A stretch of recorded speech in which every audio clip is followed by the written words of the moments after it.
there's not many spaces on the internet where I could use this as a hook and tease, but I think the rest is science is one because Michael, later on I'm going to be showing you the coolest thermal insulator that I own. Okay, the coolest. Like, does it skateboard and wear sunglasses? And I'm trying to think of another cool thing. I don't know. Neither of us know cool things. Let's be honest. Does it have ripped jeans and a bad attitude? Hey, maybe. You'll just have to tune in to find out. Or tune in, stay tuned, I guess. All right. Well, look, our first discovery doesn't even come from Hannah or me. It comes from you. It certainly does, because Anna has sent us in a question. This one's for you, Michael. What's one landmark experiment you wish you'd been at? Oh, okay. I thought of a lot of experiments when I heard this question. I think that ultimately there are a lot of results I would have loved to have witnessed, but I'm going to have to say I would like to have been present at the Little Albert experiments. Ooh, these are some of the most controversial experiments in the history of science, Michael. Exactly. And I wouldn't have wanted to be there to be a part of it or to watch it happen. I would have just gone there to stop it.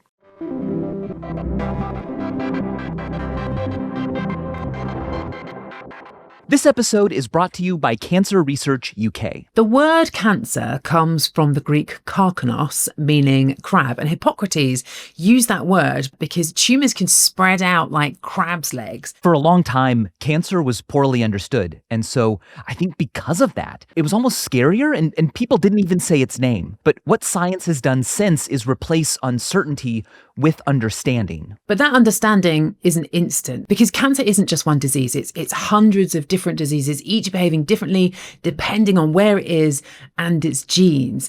And that complexity is why progress in cancer research can feel like it's slow. But step by step, research is saving and improving lives. And that's why Cancer Research UK, the world's largest charitable funder of cancer research, supports work across more than 200 types of cancer, from the tiny changes inside cells that start the disease to better ways to spot it earlier and treat it more precisely. For more information about Cancer Research UK, their research and breakthroughs, and how you can support them, visit cancerresearchuk.org/the rest is science.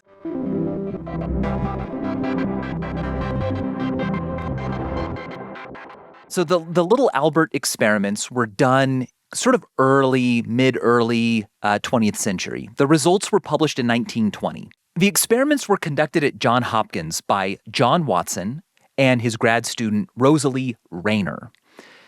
The goal of the experiment was to see if they could teach a new fear to an emotionally stable child. Like, already it sounds like, let's just assume you can and not try. Mm-hmm. But they both did this. Rosalie is the woman that you see in the videos. If you really want to have a bad time, go to Wikipedia. Look up the Little Albert experiment and you can watch the videos, and she's the one there with the child. It's horrible. The research was based on Ivan Pavlov's work with dogs. Okay. And I don't know. I'll go on and on about this because I love psychology. But the point is, we've heard of the Pavlovian reactions. What that is about is called classical conditioning. Can I entrain a behavioral response to a originally neutral stimulus? And what that means in the case of the most famous experiment Pavlov did was when dogs are fed, when they smell food, they salivate at the mouth. So what he did is he rang a bell every time he fed his dogs. And not, when I say his dogs, I mean dogs in a laboratory. And he did this for many days until eventually he could just ring the bell and the dogs would start salivating even if he didn't feed them. And he's like, wow, look at this. So this is a huge part of what became behavioralism, the study of human behavior as essentially inputs and outputs. Like, we learn things and we can be programmed like a machine. Mm. We've got buttons and levers, and a human is kind of just like a steam engine. There's no evolutionary reason why it should provoke that involuntary response. Exactly. And so going off of this ringing bell associated with food, we start to combine them and we salivate when we hear a bell. Suddenly that might explain why we're afraid of things, why we love each other, why we decide to do the things we do, why we're greedy, why we're kind. All of this became less popular starting in the 50s, the cognitive revolution changed. And now, even today, we focus more on how we think because ultimately we know too much based on how many inputs we've received. Point is, let's get back to the experiment. Here's what they did. They somehow, they being Watson and Reenter, they found a 9-month-old child. We don't know how.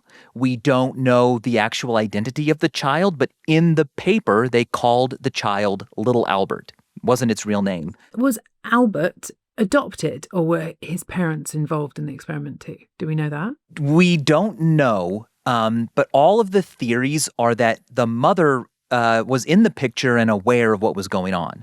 The extent to which she really had a choice is unclear. She may have worked at the hospital and sort of felt like, I can't really say no because these people are like, they have power over me in the hierarchy of John Hopkins research, or they're my boss, or we don't know. There are some guesses as to who the person might have been.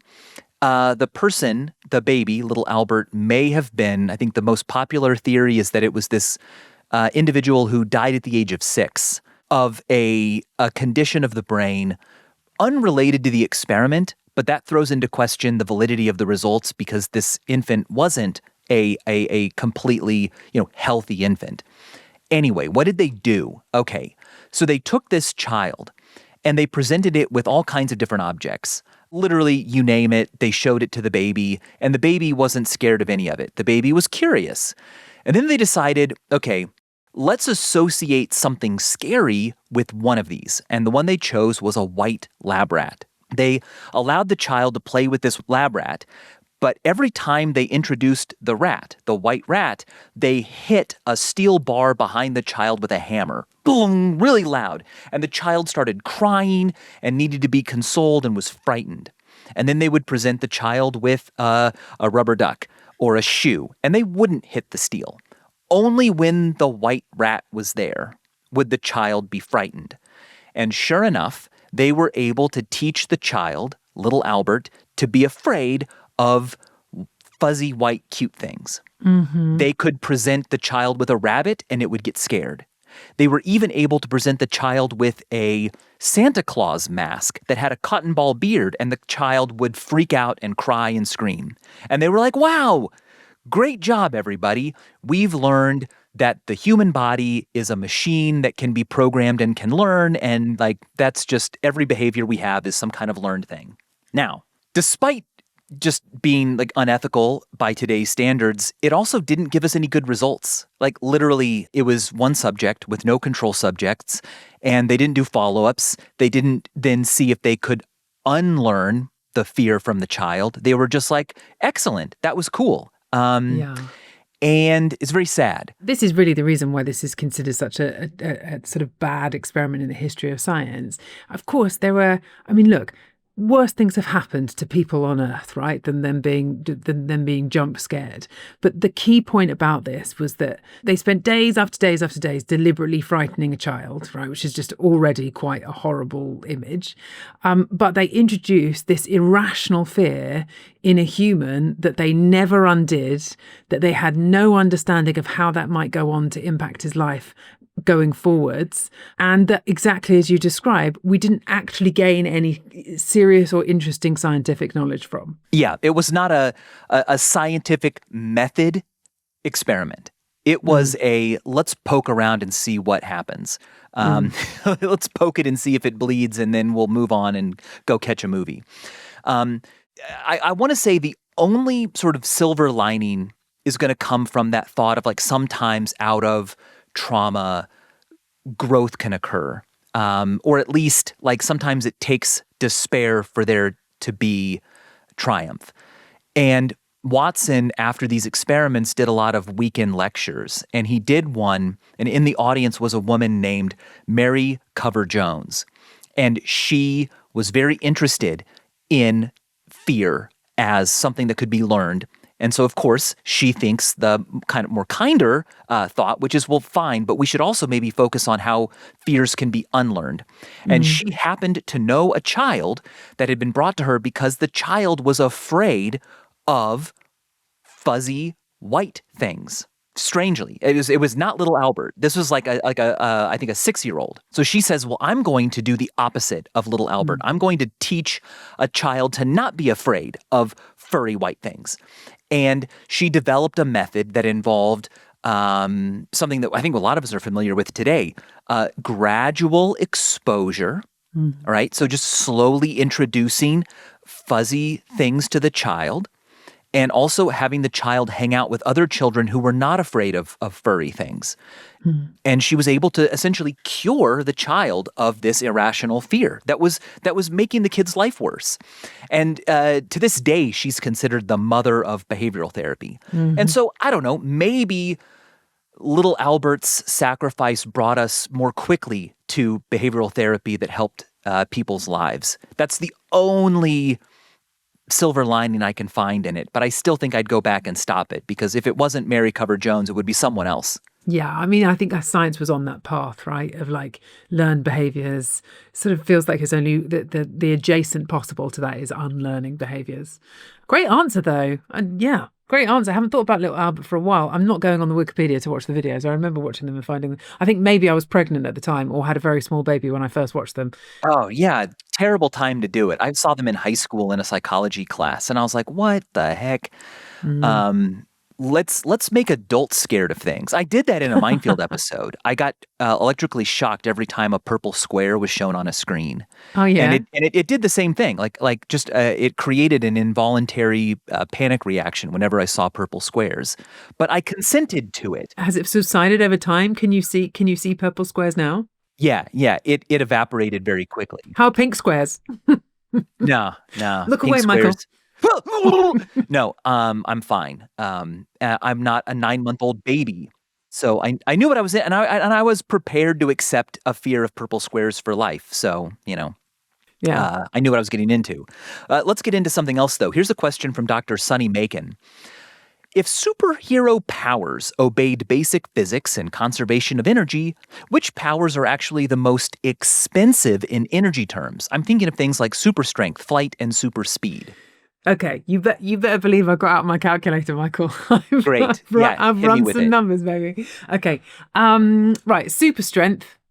I mean, this is incredibly cheap. There's almost no energy involved in this. So let's say you're trying to lift up a tank. Okay, tank about 60 tons. All right. The work done. Right. I'm going back to A-level physics here. Good. Mass times gravity times height. Okay.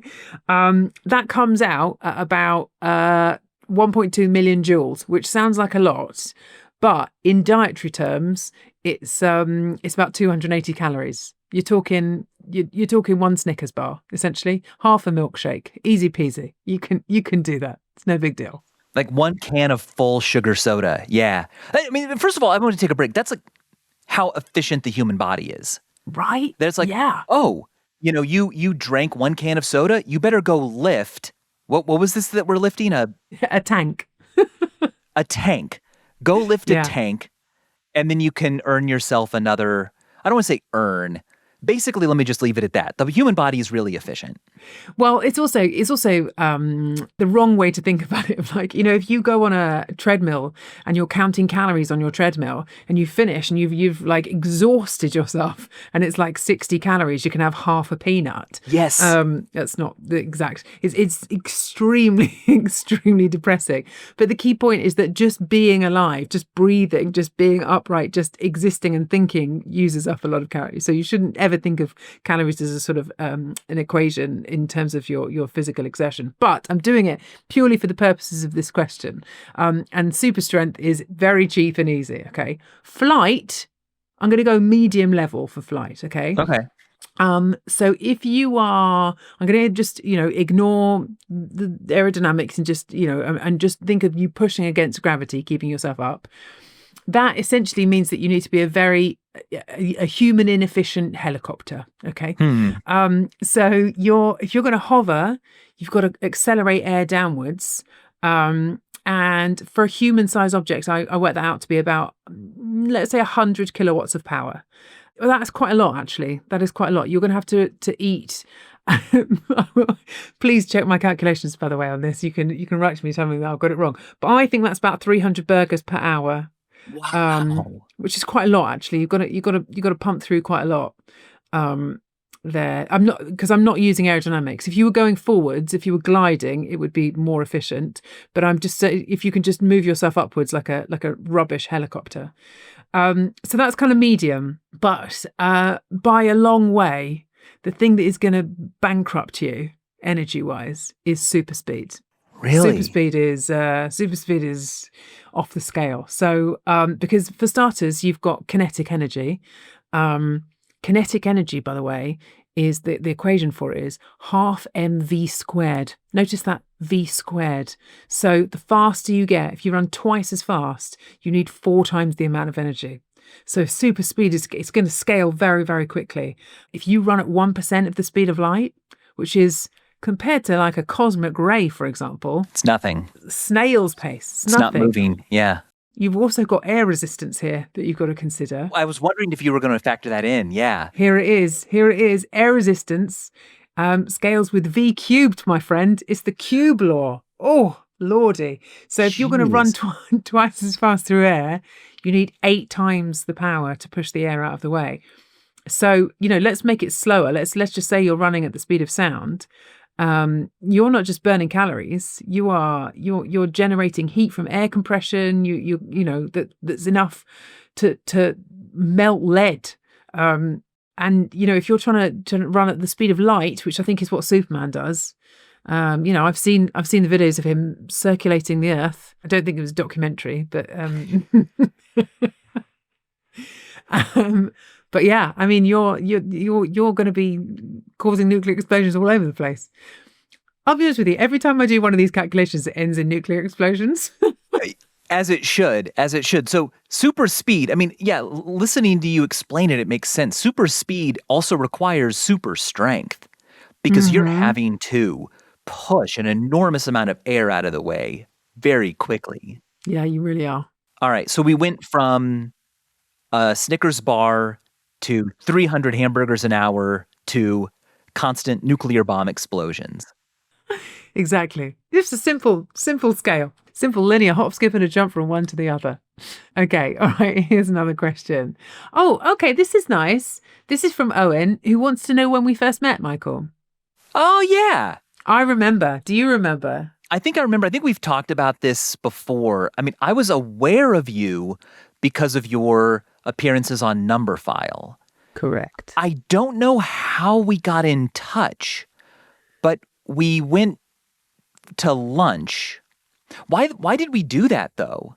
Like, did I have your email address? Let's think about what year this was. This was probably, what do you reckon, 2014 maybe? That year would have been 2015. 2015, there you go. You were working at YouTube in London. Yeah. And you had been running Vsauce for a few years by then already. So I had obviously watched every single one of your videos. Yeah, of course. As most of the internet had. And I was in YouTube recording a video. And then as I was leaving, you happened to be in the lift, right? That makes sense. Okay, so we just ran into each other at the YouTube office in London. Yeah. You were very cool and I was not. What do you mean cool? I remember the entire conversation, Michael. You were like, I was like, oh my God, it's Vsauce. And didn't want to say anything and stood in the corner. And then you were like, oh, hang on, you're Hannah. And I was like, oh my God. No kid, really, Yeah. because I was really nervous because you were like an actual smart person. I was just a guy who was like, look at this cool thing. And then I was like, oh my God, you know who I am? And you were like, well, yeah, it's kind of my job to know. I work for YouTube, right? It's kind of my job to know. True. And then you said that you were working on a video for bankrupt and you needed a proper mathematician. And I didn't know any of those. We had lunch and you were gracious enough to listen to me basically do the Banach-Tarski video live. Which was great. And I just needed someone to tell me, does this make sense? Can it be followed? Are there any egregious mistakes? And your interest in it, and also the fact that you weren't immediately like, okay, no, this is obviously wrong, gave me so much confidence Oh, that's that I kind. made the video. And if you look at the history of Vsauce, that's a turning point in the channel where I went from, could you eat your own poop if you cooked it first? To, I'm going to take a long time to really dive into something, to explain something that I can't understand, that hasn't been taught, I think, just in the right way yet. And I'm not going to do it right either, but I'll at least add a different voice to it. And so every video after that is like more than 20 minutes long. Every video before that one is like 8 minutes long. Wow. So yeah, you played this like pivotal role in the evolution of the channel and myself. So that's how we met. The Bannock-Tarski video, by the way, I should tell everybody, is talking about a extremely obscure and mind-bending mathematical theorem where when you take the surface of a sphere and rearrange it in a particular way, you can end up with two of the original object without adding or deleting anything. It's extremely mind-bending.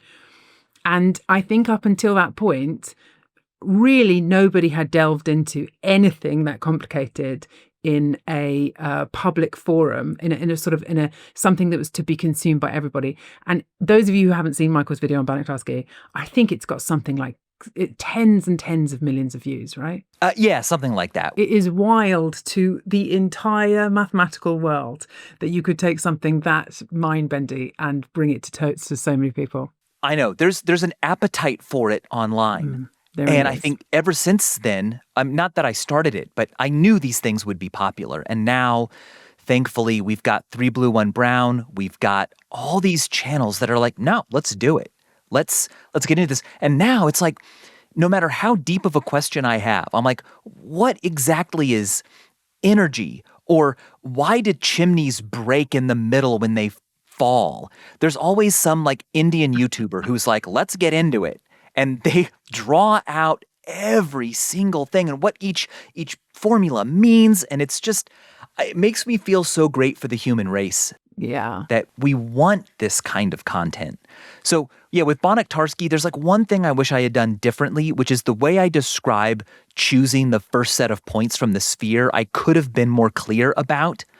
So one of these days I'll revisit it. But yeah, the point is that this very paradoxical dissection puzzle requires removing points in very precise ways and then putting them back together and like, oh crap, I have 2 now. Wait, where did all this extra stuff come from?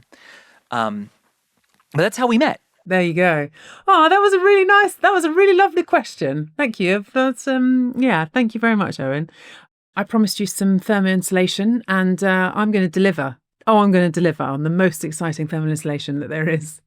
Not just in the world, but I'm going to say in the solar system. Okay, that's where I'm going with this because I'm talking space here. I want to bring you back, Michael, to the 1950s when the space race was in full force, and there was an incredibly difficult problem that people were trying to solve, which is how on earth do you get vehicles from space back to Earth? The re-entry vehicles for NASA. Now, the thing is that getting rockets out of the atmosphere, actually, that bit's kind of easy. I mean, maybe easy is a bit strong, but it's not too difficult. When you're coming back down, though, you are traveling at such an unimaginable speed that you have so much air that needs to get out of your way.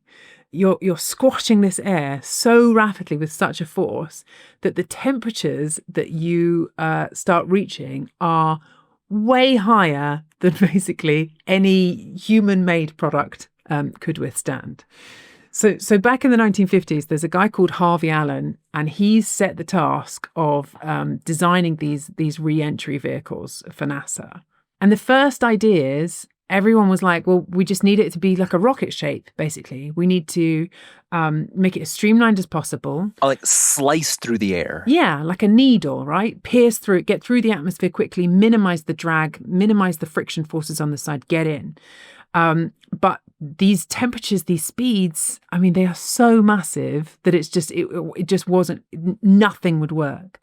So Harvey had this absolutely genius idea, because he realized that when something is streamlined, all of that heat, it's going to happen right next to the skin of the vehicle, right? It's like literally on the surface. And really what you want some kind of like a buffer, like a protective blanket that you can sort of wrap around the re-entry vehicle and take some of that heat away. So his idea was, what if instead of making it streamlined, you just deliberately make it as unstreamlined as possible, right? What if we make the aerospace equivalent of a manhole cover, right? That's essentially what he was thinking. And the point about this is that if you re-enter the atmosphere with like a massive flat wall, then the air that's getting crushed, it can't get out of the way quick enough. So it ends up forming this basically a cushion at the front of the vehicle. You get a much bigger shockwave. You get way more friction, but it happens away from the skin of the vehicle, so that then it's not in direct contact with the sort of human-made substances around the side, but it's kind of directed around it, right? Right. I love this idea. I love this idea of backwards thinking. And this is exactly what they ended up doing. So even, they started off with these sort of these round shapes. The Russians copied the ideas. They used spheres. The Americans sort of settled on that cone shape, which would come in, it's sort of belly flopping into the atmosphere. And then even the space shuttle, which looks more like a plane, right? But when it would come into the atmosphere, it wouldn't go nose first and dive through. It belly flops, right? Right. It kind of comes in. So this was the general idea, but even still, the temperatures on the surface could still get up to 1,250 degrees centigrade, right? Still vastly higher than anything that would be, you can't have like a metal skin on the outside, for example. Because it would melt. Because it would melt, exactly. So I should tell you, actually, I did a video on this. I did a little social media video about this.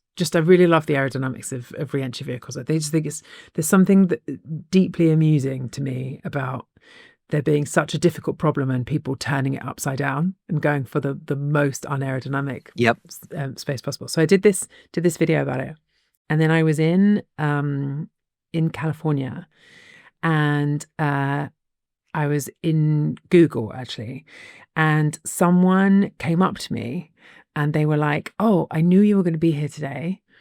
I just finished working for NASA and now I work for Google. And I have for you a tile of the particular material that was used on the space shuttle.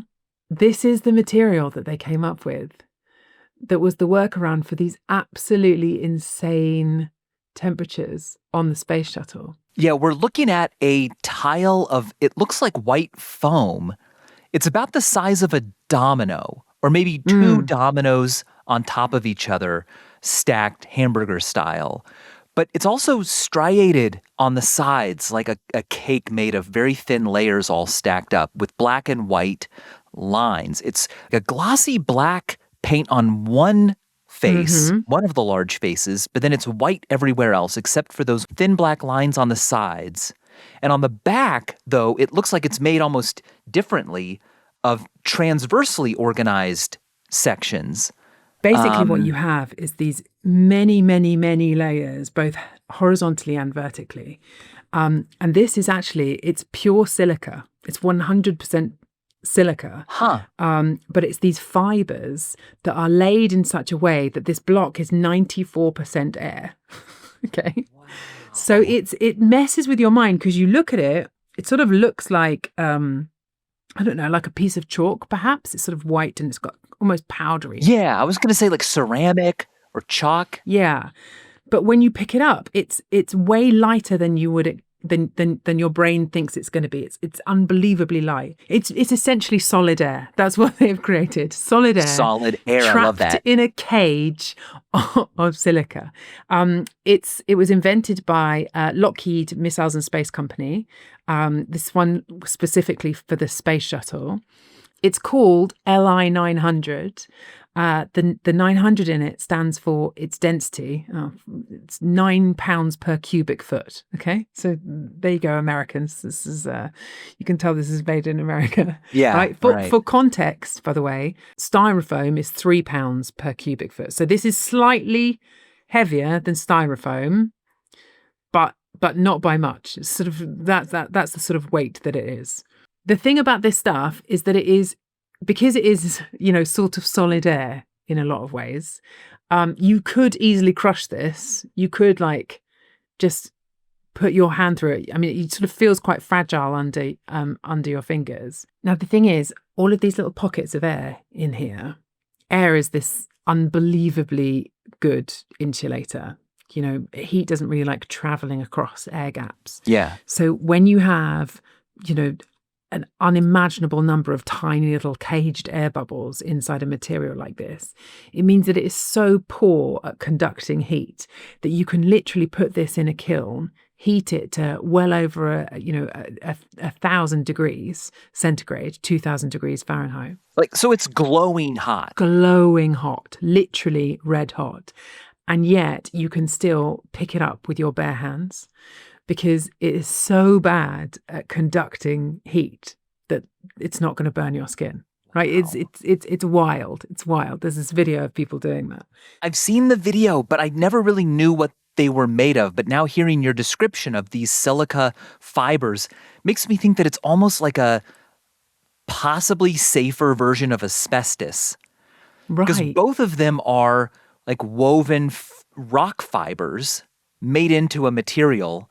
They're both bad to get in your lungs, but I don't know, that silica stuff might be a little bit less carcinogenic. Only one way to find out, though. Hey, come back in 5 years. Let's see. So I'll probably put it back in a little box, shall I? I didn't know that's how asbestos works. Is asbestos like trapping loads of, just traps loads of air molecules in it, does it? Yeah, it's like it's also like it's rock, so it's flame proof, fire resistant, and it traps in air, and so it insulates really well.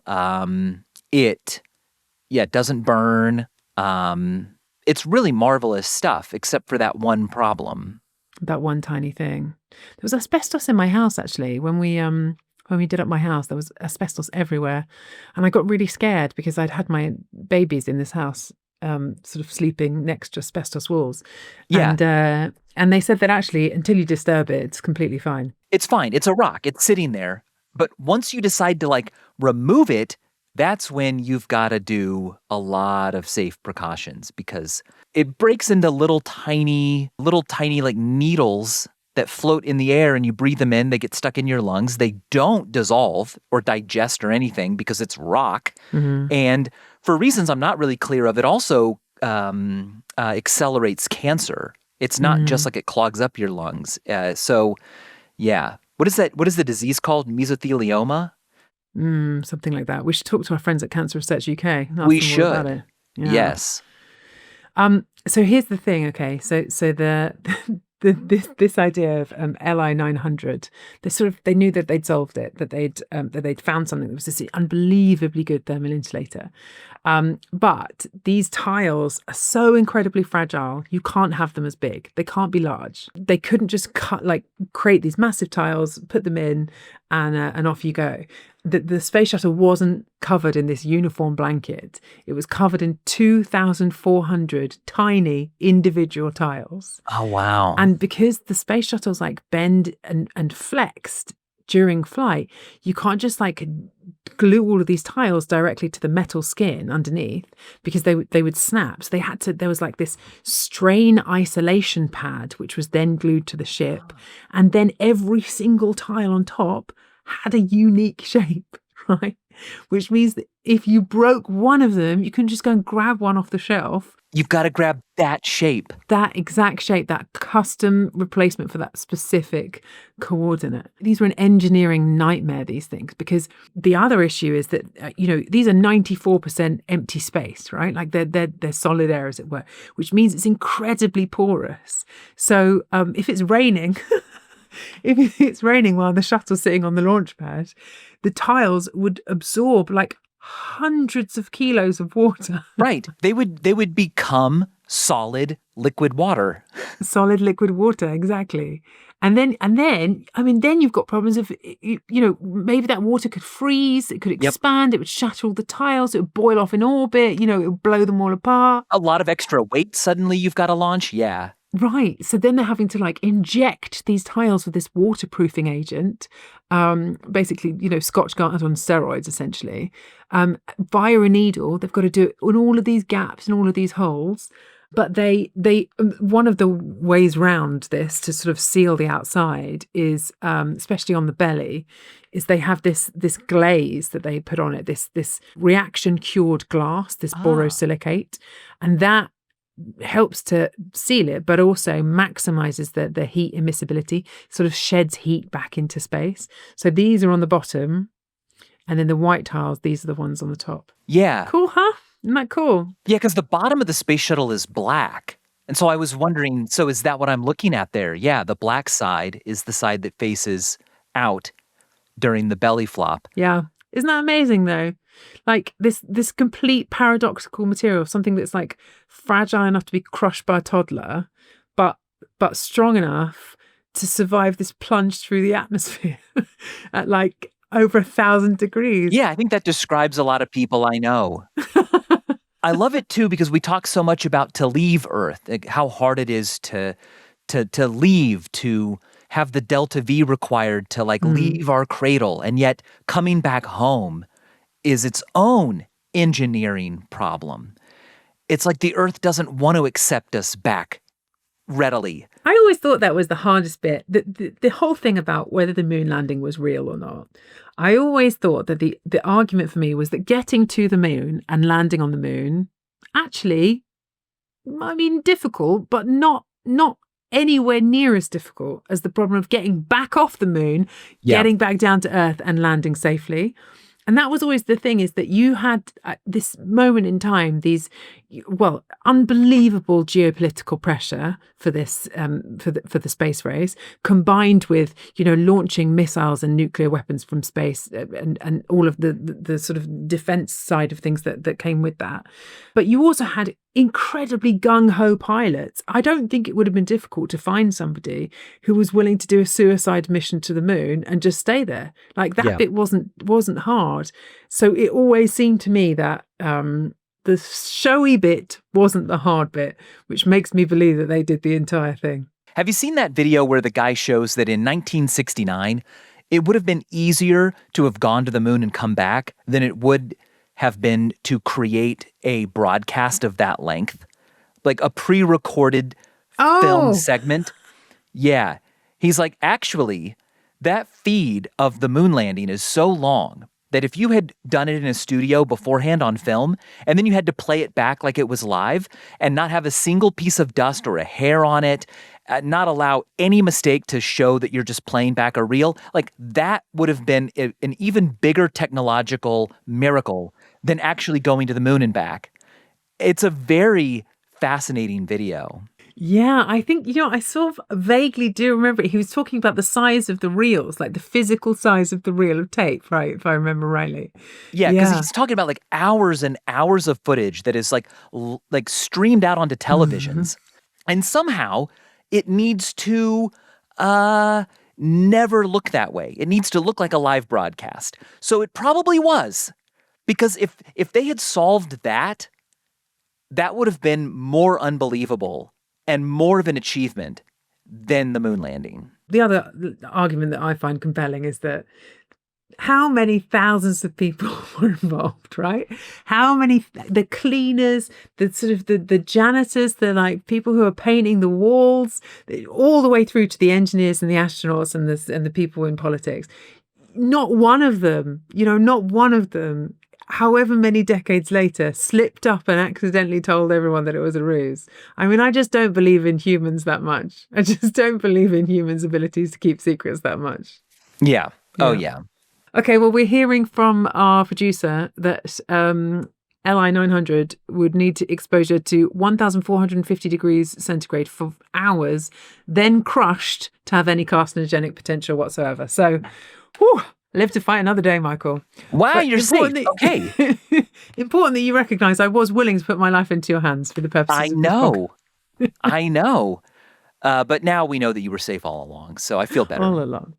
All right. Well, I guess we'll leave it there for this week.